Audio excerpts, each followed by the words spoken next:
Fraterno saludo a todos nuestros seguidores de su canal Carlos Hernández Abogados. Gracias por seguirnos en el año 2021 y gracias a todos nuestros seguidores en este año 2022. Los invitamos para que se suscriban a nuestro canal, para que le den like a los videos cuando les guste el contenido del material que exponemos y para que se suscriban y nos sigan en diversas redes sociales, en Facebook, en Instagram y en YouTube. Visita nuestra página web www.carloshernandezabogados.com. Bien, queremos proponer este contenido en este video acerca de los grandes acontecimientos políticos y económicos que se tejen en torno a la economía colombiana para el año 2022 en nuestro país, en Colombia. Bien, vemos cómo celebramos y estamos de plácemes porque vemos con optimismo el gran crecimiento económico que ha tenido en la región nuestro país Colombia, con el 9.6% de crecimiento de la economía.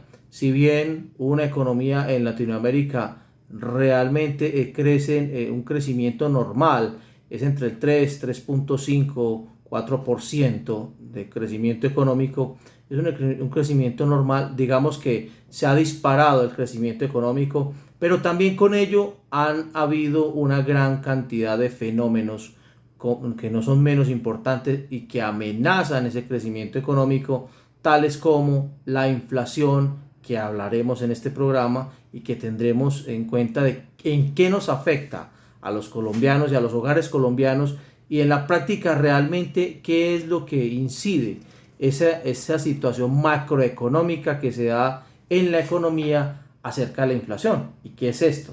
Entonces veamos que hay un tema de que hay diversas definiciones de lo que es la inflación, pero muchos autores y economistas clásicos e importantes confluyen en determinar que la inflación es una situación que se presenta un aumento persistente y generalizado en los precios de un país, es decir, que se aumentan los precios, y esto influye en la capacidad y el poder adquisitivo que tienen las personas con sus ingresos. Es decir, que con sus ingresos, así haya aumentado los salarios, en este año pues tuvo un aumento importante del 10% del salario mínimo en Colombia, así se hayan aumentado los salarios, con este salario y con este dinero que se tiene, con el monetario circulante que se tiene en la economía, se compran menos bienes y servicios de la misma. Entonces las personas cuando van al supermercado o cuando compran bienes y servicios de la economía, pues se encuentran con que con el mismo dinero que ganan, están comprando menos bienes y servicios. Y eso es algo que impacta directamente a los hogares y directamente en todas las relaciones de consumo de las personas. Pero bien, veamos por qué se está generando una alta inflación. ¿Qué sucede con la inflación? ¿En cuánto está la inflación en este momento proyectada según el DANE, que es la entidad central que lleva las estadísticas de todo lo que tiene que ver con el índice de precios al consumidor o el IPC en Colombia, y que finalmente determina los aumentos en la canasta familiar, en los arrendamientos, en diversos tipos de bienes y servicios de la economía? Bien, ellos dicen que la inflación está rondando aproximadamente entre el 5.6, 5.7 la inflación este año en Colombia. Eso quiere decir que quien es la autoridad llamada a fijar las metas de inflación cada año es el Banco Central o Banco de la República. Que dicho sea de paso, el Banco de la República fija sus metas anuales entre que sea una inflación sana, podría ser una propuesta de el 3%. Es decir, que cada año esperaría el Banco de la República de nuestro país, Banco Central, que la inflación no supere el 3%. Pero ¿qué sucede? En este momento no está en el 3%, que sería lo indicado, sino que está en el 5.6%. ¿Y esto a qué se debe? ¿Cuáles son los factores que han contribuido a que exista esta alta inflación? Alguien diría, bueno, ¿y eso en qué me afecta a mí? Realmente esa situación que mencionas de inflación, ¿en qué afecta? Afecta a los hogares, como veníamos diciendo, en que por el dinero que se recibe se adquieren menos bienes y servicios en la economía. Y esto se debe a una gran cantidad o a un disparo, digamos, a un aumento indiscriminado del consumo. Pero entonces alguien dice, pero bueno, ¿y de dónde sale el dinero para hacer consumo? ¿Por qué se habla de alto consumo? Se habla de alto consumo porque estamos en una etapa, digamos que la economía, para los estudiosos y para las personas que de pronto no tienen relación con el tema, digamos que la economía se mueve a través de ciclos económicos. Y los ciclos económicos son como una montaña rusa, que hay activación, hay desaceleración de la economía, hay recesión y hay una reactivación. Entonces digamos que esos ciclos económicos se mueven casi siempre en periodos de 5 años. ¿Qué sucede? Que con la abrupta frenada que tuvimos con la pandemia, entró la economía en una recesión. Entonces la economía no creció en el 2020, sino que decreció. Es decir, que estuvo, como hablamos ahora, que estaba a niveles del 9.6% de crecimiento, estuvo en el 2020 por el -1 y ahí de ahí hacia abajo, ¿cierto? O sea, no hubo crecimiento, sino que un decrecimiento negativo. ¿Qué sucede entonces? Que las personas, al ya estar vacunadas y al plan de vacunación masivo y demás, pues se ha incrementado la confianza. Entonces esa confianza hace de que las personas incrementen los gastos. ¿Y cómo incrementa los gastos muchas personas? Con las remesas internacionales. Eso es un porcentaje que llega y que las personas gastan más dinero. También acudiendo al crédito. Se movió mucho el crédito o la colocación de créditos de las entidades financieras. Altísimo porcentaje, un 38-40% en colocación de créditos. Hablando de porcentaje en relación a los ingresos de los hogares. Los aumentos de los salarios y demás hicieron de que la gente tuviera más dinero. Entonces alguien diría, ¿qué o cuáles son los factores que generan inflación? Los grandes economistas dividen, digamos, en dos grandes factores macroeconómicos por qué se produce la inflación. Uno es a través de la oferta y otro es a través de la demanda. En este momento se está produciendo a través de la alta demanda, es decir, que como hay confianza y hay una relación de que la gente se siente como con más dinero, entonces se ha incrementado la compra de bienes y servicios. Como hay una altísima demanda, pues hay una ley de la oferta y la demanda en el mercado, y a mayor crecimiento de la demanda, pues eso va a incidir en el precio, en los precios de los productos. Claro, cuando se aumenta la demanda, todo el mundo está comprando bienes y servicios de la economía, y ese aumento de ese consumo no va de la mano con la producción de servicios a tiempo, es decir, que es menor la producción de servicios, la producción en general es menor al consumo. Entonces, por eso es que se ha escuchado en estos días, usted puede escuchar como se dice que hay una escasez de materias primas, hay una escasez de insumos, hay problemas de logística, hay problemas de que no llegan los productos a tiempo. Eso quiere o indica que existe una menor producción o que la velocidad de la producción no es igual al aumento del consumo, y eso está generando índices inflacionarios en la economía. Entonces, bien, veamos una cosa, ¿quién es el llamado, cuál es la autoridad llamada a controlar la inflación en Colombia? Que abro un paréntesis, alguien diría, ¿y qué podría ser más la inflación? La inflación, ¿qué es realmente en el fondo? En el fondo la inflación es una especie de impuesto. ¿Por qué un impuesto? Porque se siente directamente en el consumo de las personas.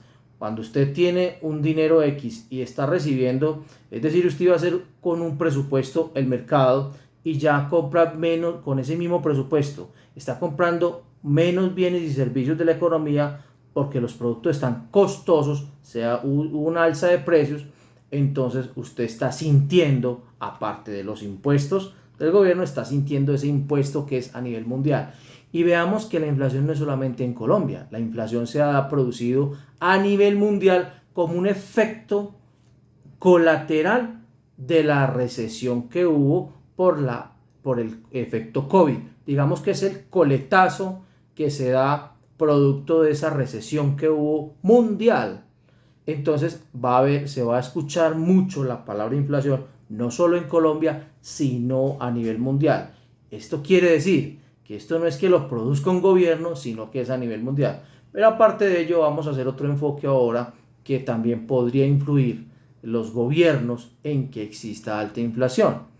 Y es como tenemos un enfoque de un economista que admiro mucho, que fue Premio Nobel de Economía, y es el maestro Milton Friedman, que fue Premio Nobel de Economía en 1976 por sus aportes y sus estudios al consumo y a las políticas monetarias de los gobiernos. Para la definición para Milton Friedman de inflación es la siguiente: la inflación en todo lugar y en todo momento es un fenómeno monetario. Milton Friedman, para los estudiosos de economía, proponía la economía neoliberal, es decir, la economía del libre mercado. Y el aumento en las tasas de crecimiento, proponía él en su tesis, que el aumento de las tasas de crecimiento de la oferta monetaria conduciría a un crecimiento igual a la tasa de crecimiento de precios. ¿Qué quiere decir eso en el fondo? Yo al principio hablaba de que, o hablo de que un incremento en los precios o un incremento, pues eso está generando la inflación, ¿cierto? Entonces, pero para Milton Friedman dice que en el fondo en exceso no es que se haya aumentado, no es que la inflación la produzca aumentar el salario mínimo como ahora que se aumentó al 10%, hubo un aumento del 10%, entonces quedó 1 millón de pesos el salario mínimo en Colombia, que no se debía a eso, sino que para Milton Friedman se debe a lo que es, yo llamaría, repetirse la historia. ¿Cómo es repetirse la historia? Para saber un poco de esto tenemos que retomar la historia del papel moneda en Colombia, por ejemplo, y en el mundo. Siempre existía un respaldo de papel moneda en el oro y la plata que existía. Entonces, cada vez que se emitía papel moneda, estaba respaldado en monedas de oro o en el material oro que existía, incluso aquí en Colombia, desde 1621, cuando Alonso Trujillo de Yebra creó por orden real de Felipe II, III y IV de España para las provincias del Reino Unido de España y que vinieron aquí a Colombia, a las provincias de la Nueva Granada. En Santa Fe, Bogotá, se creó la Casa de la Moneda y desde allí, desde esa época hasta hoy, hay que conocer esa historia, siempre hubo respaldo del metal de oro en el papel moneda que se emitía. Incluso cuando en 1871 se dieron, digamos, las impresiones o se crearon la mayoría de bancos privados en Colombia y que posteriormente en 1923 se creó el Banco de la República, en ese momento y en ese contexto histórico había respaldo en el patrón de oro. Entonces cada vez que se producía papel moneda estaba respaldado en el oro. Hoy en día, ¿cómo es la situación? Se produce gran papel moneda y la política monetaria, se producen muchos billetes, muchos circulantes en la economía, pero no tiene el mismo respaldo de la producción y menos respaldo en oro. Es casi como una fantasía.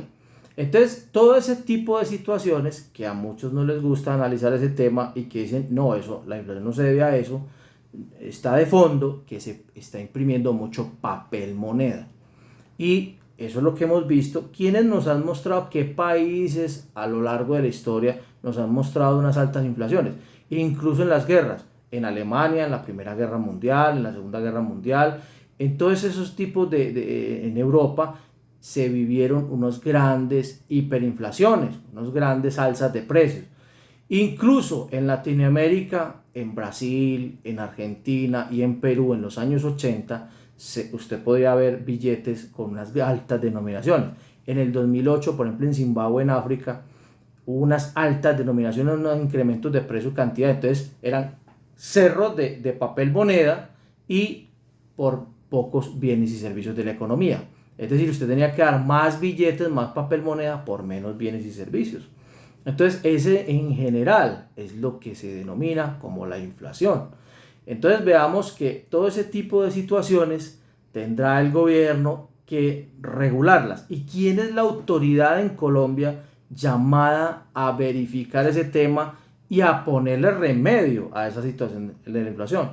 Nada menos que el Banco Central o Banco de la República. Mencionaba ahorita que el Banco Central, cuando se unificó la banca en Colombia, el Banco Central en 1923 por producto de una misión denominada Kemmerer, un economista Kemmerer que vino a Colombia, a nuestro país, y sugirió la creación de la banca central, y a partir de allí, incluso con la Constitución de 1991, se le delegó esa función al Banco de la República de manera independiente para que regulara el control digamos, de la inflación. Entonces, es el llamado o la autoridad llamada a regular el tema inflacionario es el Banco Central o Banco de la República. ¿Qué sucede entonces con que intervenga el Banco de la República para regular esa inflación que hablamos que en Colombia va en el 5.6%, para que baje a metas estimadas por el Banco de la República del 3%? No es otra cosa que a través de la política fiscal y monetaria. Entonces, la política fiscal incluirá que se va a aumentar las tasas de interés. Entonces, el Banco de la República lo que hace para regular la inflación es aumentar las tasas de interés, y por ende se van a encarecer los créditos. Nosotros, que somos asesores en Carlos Hernández Abogados sobre temas de insolvencia económica, pues les tenemos noticias de que va a haber un encarecimiento de los créditos hipotecarios, créditos con tarjetas de crédito y demás, debido al aumento de las tasas de interés. Y ello tiene que, digamos que, regularse en medida tal de que, aumentando las tasas de interés, desestimule un poco el consumo que viene, porque eso es muy normal. ¿Por qué se está dando el consumo? Porque las personas estuvimos encerradas el 2020. Este año bastaba ver Cartagena, que estuvimos abriendo una sede de nuestra firma en Cartagena de Indias, una gran cantidad de gente, los hoteles todos copados, todos los aviones full, todo estaba full, la gente estaba consumiendo. La gente tiene la sensación de ese crecimiento económico o digamos de esa evolución, y tienden al consumo. Entonces, ¿qué hace el Banco de la República? Aumentar las tasas de interés para desestimular el consumo y así regular los precios en la economía que tiendan a la baja. Eso con el tiempo, a la postre, produce desempleo y estancamiento en la economía, porque la gente pierde confianza y la gente prefiere mejor sus excedentes ahorrarlos y no adquirir consumo. El consumo es el gran motor de la economía. Si alguien diría, ¿qué es lo que más mueve una economía de un país? En nuestro país en este momento es el alto consumo. Entonces, se trata entonces, allí está el reto de regular toda esa situación y todas esas situaciones, digamos, esos paradigmas macroeconómicos, de que queden regulados para que no se vaya digamos, a desbordar la situación y se controle la inflación, porque una alta inflación incluso incide en los gobiernos. Es delicado hasta para un gobierno. Y ahorita vienen una gran cantidad, este es un año electoral totalmente, en el cual hay muchas incertidumbres, hay muchas situaciones que están en juego. Las bolsas de valores, pues así lo indican, unas a la alza, otras con tendencia a la baja. Generalmente, este último reporte que se realizaron de las bolsas de valores están con tendencia a la baja. Es decir, por todos los planteamientos políticos y económicos que se están tejiendo en el momento. Bien, amigos, esta es nuestra contribución. Queríamos darle como un poco de un enfoque de algunos de nuestros clientes y de nuestros seguidores, que nos han preguntado y nos han sugerido que hablemos un enfoque acerca de temas económicos, porque nosotros somos asesores financieros económicos de las empresas y de las personas naturales que ejercen el comercio y los que no ejercen el comercio. Bien, y todo eso influye, todos esos factores macroeconómicos y microeconómicos influyen definitivamente en las empresas y en cada una de las personas. Por eso es muy importante este año. Recuerden, señores empresarios, sigue vigente todo lo que tiene que ver con los mecanismos alternativos y los mecanismos de insolvencia, para que usted con los estudios económicos y con los estudios financieros de su organización, pues pueda proyectar decisiones a tiempo y pueda prevenir eventuales crisis. Por eso es muy importante. Seguiremos haciendo todos estos comentarios, estos aportes que hacemos desde nuestro canal. Es nuestro granito de arena, Y los invitamos para que le damos la noticia de que estamos en este momento ya proyectados en la ciudad de Cartagena de Indias. Tenemos ya nuestra sede, estamos en el centro de convenciones en Cartagena. Bienvenidos para todos. Allá tendremos un grupo de abogados que nos van a apoyar de Cartagena, que nos van a apoyar en todas las asesorías contables, tributarias, económicas y jurídicas para todos los empresarios. Igualmente para Barranquilla Atlántico, también tenemos nuestra sede. Estamos en el Alto Prado y estamos prestos para que todos los barranquilleros, empresarios barranquilleros y todos los que nos siguen, pues personas naturales y demás que deseen consultoría, tenemos allá también un grupo de abogados y abogadas muy profesionales que estarán prestos a servir. Igualmente seguimos con nuestra sede en Bogotá y en Medellín, y a nivel nacional virtualmente estamos atendiendo consultas y demás. Con mucho gusto, si usted desea una consulta, sepárela, escríbanos a nuestro WhatsApp 317-572-9671. Bueno amigos, hasta una próxima y estaremos generando mucho contenido, un contenido muy dinámico en nuestro canal Carlos Hernández Abogados. Recuerda suscribirte. Felicidades.